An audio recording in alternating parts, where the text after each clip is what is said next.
Hi, and welcome to CryptoBiography. I'm your host, Brandon Starr. This is episode 370 of CryptoBiography, and it's part 8 of the Orb Warmer. And here we go. She tried again with a second pot of water, putting the first pot into the kitchen sink, which she stopped up to allow the hot water to slightly warm the room. It worked just as well, and even a bit faster and easier than the first time. The stone was still glowing, somewhat less bright, but now Susan wondered how many pots of water she could heat before the stone was drained of its magic. So she tried. She kept heating up the water, pouring it into the increasingly full sink, and warming new pots of water. She assumed she'd be done after 3 or 4, but the stone had energy and it to spare at 4. She passed to 9, 10. Now the sink was full on one side and she started filling the other. 15, then 20. Susan drained the side of the sink she had filled first. The water had become merely lukewarm, and started up again. It wasn't until 27 pots had been heated that the stone refused to do any more. Susan looked at the stone. Wow, she thought, if I do this right, we might never have to pay for heat in this place again. She was about to take the final pot back to the kitchen when she heard her mother from the kitchen. Susan, why is there hot water in the sink? Susan's heart dropped. She didn't want her mom thinking she was wasting their very tightly budgeted money on hot sink water. Coming, she called. She brought out the pan, again filled with water heated to steaming. Her mom just looked at her, seemingly shocked. It's not quite what it looks like, Mom, Susan said. I found a way to have heat without it costing money. Her mom didn't look like she quite believed it, but gave her a look that told her, go on. She poured the hot water in the sink, adding it to the rest.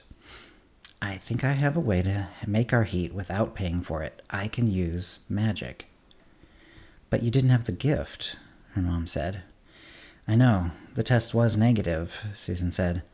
But it's true. Or at least there's a kind of magic I can use, even if it's not the usual one that we all make orbs for, her mom said after a moment. Can you show me? I think so, Susan said. She filled the pot again and went to her room. Her mother followed and closed the door. Will Dad see the water? Susan asked. Her mom shook her head. He's going to sleep. Good. Susan took the stone and held it up. Just a normal stone. I've warmed several other ones down by the creek. Isn't that... No, it's not dangerous. I don't know why, but the magic isn't dangerous in these regular stones, despite all we've been told. She warmed the stone. After a couple of minutes, it was glowing brightly. Quicker and easier than the glass orbs, she noted. Her mom nodded. She took the magic from the stone and warmed the water to boiling. Her mom seemed a bit stunned. Don't tell anyone you can do this, Susan, she said. Susan was nonplussed. Her mom rarely used her name except when she was making an important point. So she agreed. Okay, Mom, I won't. They went to bed, and the house was quite a bit warmer than it otherwise would have been.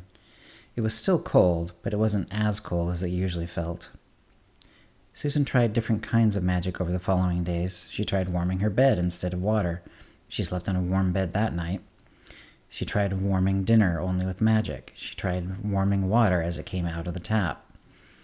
After a while, she tried other things. She tried turning the magic into light instead of heat. That worked, though she nearly blinded herself on several occasions. She turned it into sound, though she was smart enough to wear earplugs while trying that. She tried changing the qualities of things, their color at first, and their shape, their texture, then their size. Most of the time, these sorts of changes seemed to be impermanent. When she increased the size of one of her pillows, it went back to its normal size in a few days. She was having a ball. Eventually, it happened.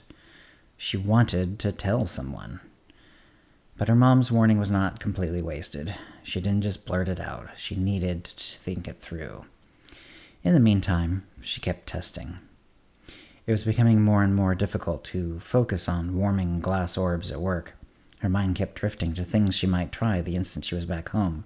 New spells, new wrinkles, new things to try. She started seeing if other things could hold magic the way stones and orbs could.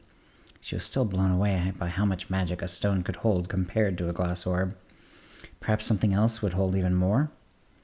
She couldn't really get it to work with wood, plastic, or cloth, all things she already had around the house.